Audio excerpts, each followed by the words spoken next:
Assalamualaikum warahmatullahi wabarakatuh. Kembali lagi di channel Ngawal Horor. Masih melanjutkan kisah dari cerita sebelumnya, yaitu sebuah cerita yang diambil dari tulisannya akun Twitter @ayuningtiaspr.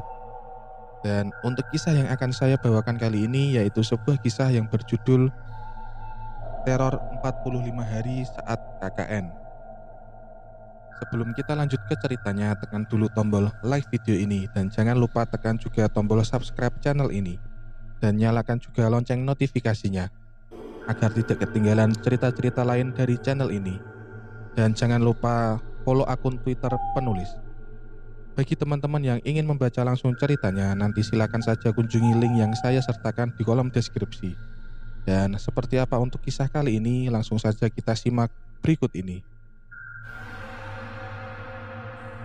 Teman-teman, aku mau bicara ya, ucap Rika. Rik, udah dibilang dari kemarin, kalau mau ngomong ya tinggal ngomong aja, sahut Malik. Kalian tahu kan kalau mau ke Dusun Ronce ada pohon besar sekali. Rika mulai bercerita. Iya Rik, kenapa? Tambah Malik. Nah, di depan pohon besar itu ada hutan.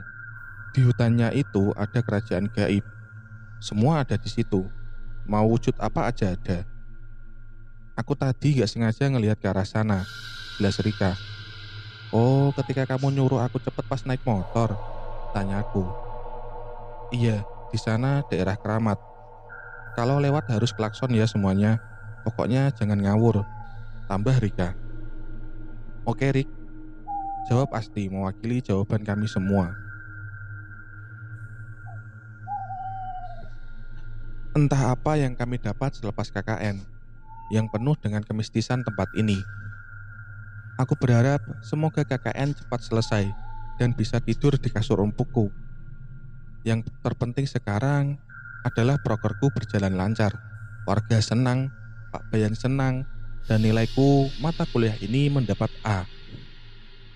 Budaya KKN adalah mengunjungi posko-posko teman yang lain. Aku lumayan sering ke Dusun Melati, menemui temanku, dan mencari-cari siapa tahu ada yang cantik. Rika dan Mia berpamitan mau ke Dusun Ronce, menemui temannya yang bernama Nia. Sepulang dari Dusun Ronce, Rika menemui aku ketika aku sedang ngopi di teras. Ternyata yang mengerikan bukan hanya kelompoknya Kitandik. Rika memulai pembicaraan denganku. Poskonya Nia rumahnya juga angker, jadi dapurnya mereka itu dekat sama sumur. Terus di sana ada suara seperti orang mainan batu lama banget. Dan semuanya dengar. Mereka baru rapat posisinya. Terus suara itu muncul. Cerita Rika padaku. Tapi enggak separah punya kita kan? Tanyaku. Enggak Dik. Tapi ternyata ya ada kelompok lain yang digangguin. Balas Rika. Ya namanya juga rumah. Pasti saja ada penghuninya. Menurutku wajar sih. Mereka ingin menunjukkan eksistensinya. Karena ya memang itu daerah mereka. Pikirku seperti itu. Pagi hari, aku izin kepada Malik untuk ke kota membeli bahan-bahan pelang petunjuk arah bersama Ivan. Sampai di rumah, aku menceritakan semuanya kepada Bapak. Dari hari pertama sampai hari aku pulang kuceritakan semuanya. Bapak tidak memberi solusi apa-apa, hanya berpesan. Sing empan, papan le. Yang artinya adalah, kita harus tahu tempat. Rencanaku dan Ivan setelah selesai membeli barang-barang mau menginap di rumahku 1 hari. Baru besoknya kembali ke posko. Tapi baru saja selesai menceritakan pengalamanku kepada Bapak, HP-ku berbunyi. Rika menelponku berulang kali. Aku angkat teleponnya dan Rika sudah membabi buta menyuruhku segera balik ke posko hari ini juga. Dia tidak mengatakan apa-apa dan kenapa menyuruhku pulang padahal rumahku dengan kota T perjalanannya hampir 3 jam.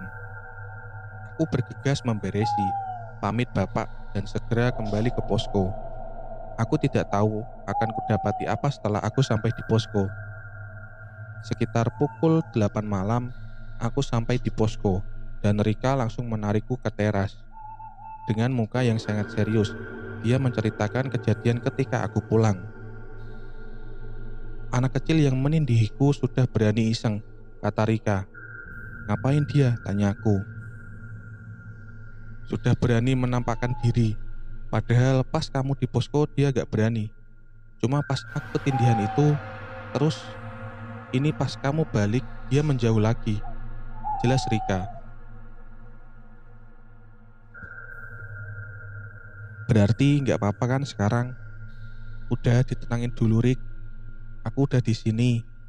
Kataku menenangkan Rika, yang sepertinya sudah mulai stres dengan keadaan yang semakin memburuk. Di lain hari ketika pukul 9 malam aku ingin membuat kopi. Aku saat KKN sengaja membawa heater bertujuan untuk memasak air di kamar supaya lebih praktis saja. Aku memasak air. Ketika airnya sudah matang baru sadar kalau belum mengambil gelas di dapur. Aku berjalan ke dapur dan mengambil gelas. Ternyata Mia sedang mandi di kamar mandi 1. Iya, Mia memang gemar sekali mandi di malam hari. Dia mandi bisa berkali-kali karena badannya mudah berkeringat.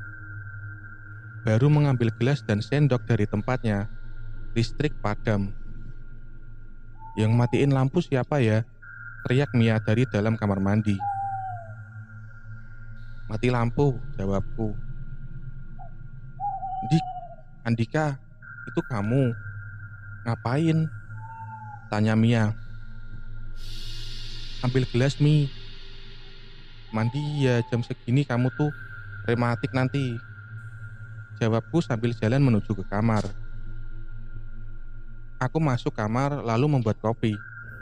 Setelah kopiku jadi, aku duduk di ruang tamu bersama teman-teman yang lain. Tak lama kemudian, Mia datang.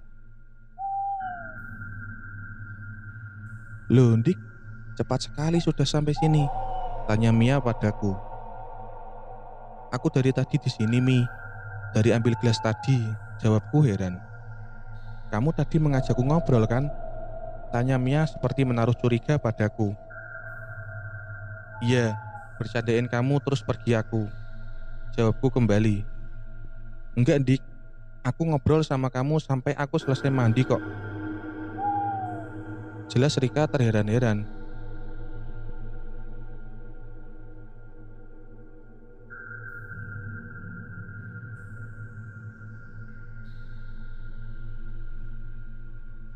Enggak Mi, seingatku terakhir aku ngomong itu cuma ngomong mandi kok jam segini. Habis itu aku jalan ke kamar terus ke ruang tamu. Jelasku pada Mia. Enggak Dik, bantah Mia.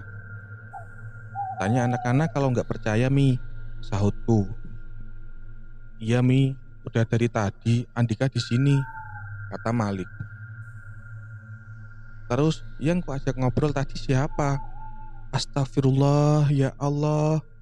Siapa ya Allah? Ucap Mia. Seketika Mia menangis histeris. Di sini Mia sangat ketakutan, sehingga membuat kita bingung harus bagaimana. Mungkin ini kali pertamanya mengalami hal seperti ini. Aku ke teras lalu menyulut rokok, agar bisa berpikir jernih. Sebenarnya aku juga menghindari Mia, biarkan saja teman cewek yang mengurusinya. Gangguan-gangguan ini terus muncul. Kali ini ditambah dengan suara ketukan pintu yang sangat keras. Benda-benda berjatuhan tanpa tahu penyebabnya, dan masih banyak lagi. Selang 4 hari, anak kecil itu kembali menampakkan wujudnya. Pagi menuju siang hari, Ivan belum bangun, padahal hari itu dia ada proker. Rika membangunkannya agar tidak terlambat mempersiapkan peralatan prokernya. Saat Rika keluar dari kamar cowok, tiba-tiba anak kecil itu berlari menembus tembok berulang kali. Rika sangat shock, sungguh sangat di luar nalar. Rika memang sangat kuat pada saat itu. Ia tak ingin satu di antara kita menjadi penakut. Banyak yang disembunyikannya dari kami. Kata Rika pun, dia hanya bisa bercerita denganku, karena aku dan dia satu frekuensi. Aku tak tahu apa maksudnya. Yang terpenting bagiku, jiwa 5 temanku tidak ada yang terguncang. Malam pun tiba. Kami ada rapat besar di rumah Pak Bayan. Aku tipe orang kalau di kamar mandi lama. Buang air besar dulu lalu mandi. Ya sekitar 1 jam lah kalau dihitung. Teman-temanku meninggalkanku di posko karena jam sudah menunjukkan pukul 8 malam. Setelah selesai mandi, aku menyusul mereka dengan berjalan kaki. Kalau mau sampai ke rumahnya Pak Bayan, pasti melewati masjid. Nah, di samping masjid itu, ada rumah yang sedang dalam tahap pembangunan. Banyak sekali material, kayu-kayu serta pintu dan jendela yang disandarkan di pinggir jalan. Untuk mengurangi rasa takut, aku bernyanyi sepanjang jalan. Saat sudah melewati senderan pintu-pintu itu, tiba-tiba brak! Suaranya seperti pintu digebrak dengan sangat keras. Kali ini aku sendiri, tanpa teman satupun. Saat itu, aku tanpa berpikir langsung mengucapkan satu kalimat. Aku tidak akan mengganggumu, jadi kamu jangan menggangguku, ucapku. Tanpa menoleh, aku tetap melanjutkan perjalananku ke rumah Pak Bayan. Tak ada yang kuberitahu tentang hal ini. Tidak penting juga untuk mereka mengetahuinya. Selesai rapat, kita pulang. Alhamdulillahnya perjalanan pulang ke rumah Pak Bambang aman-aman saja. Mungkin karena kita ramean. Berganti hari ketika aku mandi di kamar mandi satu yang depannya ada sumur itu. Ritual pertamaku adalah buang air besar. Aku membawa HP untuk menonton YouTube supaya tidak sepi-sepi banget. Dari depan pintu aku merasa bahwa ada orang di sana sedang menari-nari, melompat-lompat. Tingkahnya sama seperti Rika. Ku biarkan saja. Mungkin dia sedang masak mie dengan membayangkan artis Korea yang penuh dengan koreo. Sampai lama sekali dia menari-nari di situ. Aku sangat yakin bahwa itu Rika. Yang biasanya bertingkah seperti itu hanya dia. Awas saja nanti. Kalau selesai mandi kumarahi kau Rik, karena sudah mengganggu konsentrasiku. Gumamku dalam hati. Selesai mandi, aku menghampiri teman-teman yang sedang nonton TV.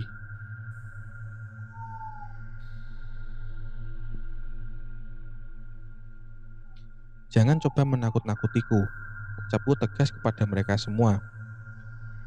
Karena mereka kaget, sontak pandangan mereka tertuju ke arahku. Dengan muka terheran-heran. Kuulangi sekali lagi pernyataanku itu. Kamu kenapa, Dik? Baru saja keluar kok marah-marah? Tanya Rika. Kamu tadi lompat-lompat di depan pintuku kenapa? Balasku pada Rika karena sangat kesal. Aku? Tanya Rika kembali. Siapa lagi yang banyak tingkah kalau enggak kamu? Sahutku. Dik, aku dari tadi sama anak-anak di depan TV dan aku enggak ke dapur loh, bantah Rika. Terus yang lompat-lompat di depanku tadi siapa? Ucapku lirih.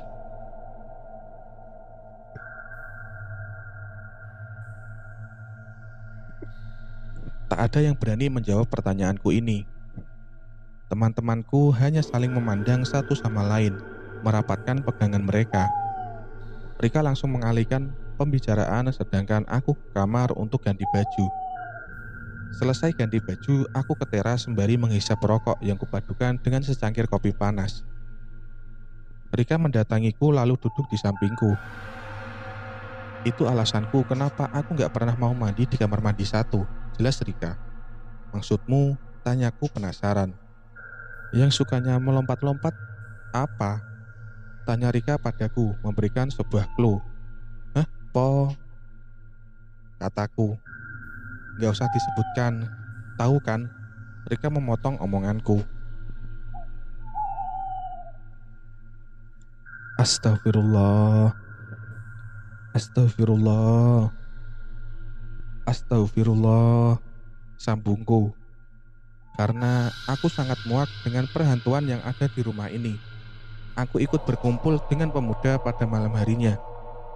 Aku mencoba mengakrabi pemuda dengan cara ikut berkumpul atau membantu mereka ketika ada hajatan dan lain-lain. Tujuanku supaya anak KKN ada proker mereka bisa diajak kerjasama. Kejadian yang kualami tadi siang membuatku bad mood. Seharian, aku hanya diam saja. Dan sekitar pukul 8 malam, aku ke rumah salah satu pemuda, yaitu base campnya mereka. Pukul 11 malam, aku baru pulang. Kumasukkan motor ke dalam garasi. Lalu aku menghampiri teman-temanku yang duduk di ruang tamu. Mereka hanya menatapku serius. Kita dari tadi enggak gerak, diam di sini. Ketika baru nonton TV, ada yang nyakar jendela dari arah luar. Kita langsung duduk di sini. Jelas Rika dengan muka yang sudah sangat jelek.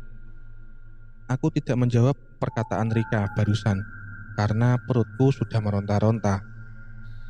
Kutinggal mereka di ruang tamu dan aku berjalan menuju dapur. Saat menuju dapur, ada suara sendok yang dipukulkan ke piring. Ah, mungkin Pak Bambang baru mau makan malam, pikirku.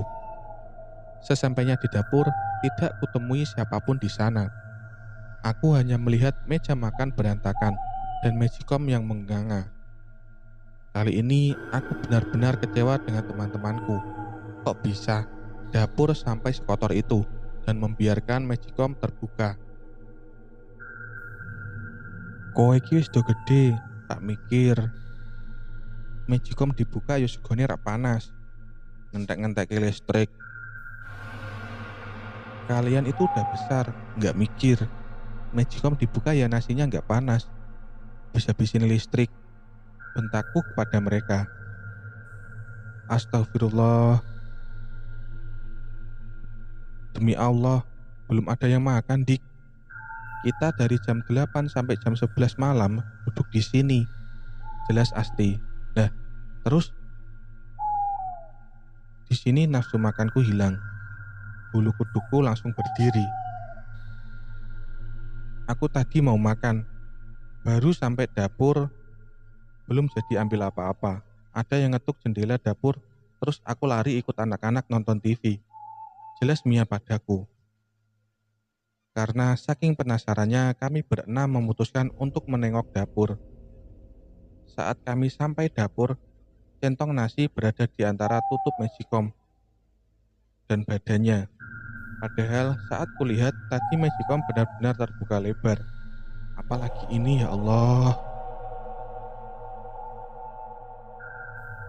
Kejadian di dapur ini membuat aku dan teman-temanku sekarang kalau makan selalu bersama.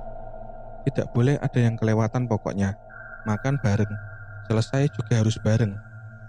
Situasi dapur dan kamar mandi yang semakin tidak bisa diprediksi ini membuat kami semua tidak berani mencuci pakaian. Akhirnya dengan kami memutuskan untuk laundry saja. Tugas untuk mengambil laundry adalah Rika dan Asti. Jarak tempat laundry ke posko lumayan jauh, jadi harus menggunakan kendaraan. Hanya ada satu jalan untuk sampai di tempat laundry. Jalan ini bakal melewati hutan, melewati satu dusun, lalu melewati 3 kuburan baru bertemu jalan raya. Asti dan Rika berangkat dengan aman. Akan tetapi, kata Rika, ketika mereka melewati kuburan, tak sengaja Rika melihat kuntilanak sedang duduk di tembok kuburan. Mereka berdua sudah melewati kuburan itu. Rika iseng melihat kesepian, ternyata kuntilanaknya sudah tidak ada di tembok, melainkan dia terbang mengikuti mereka sampai ke posko. Kuntilanak ada di depan posko sampai kira-kira jam 5 sore baru dia pergi.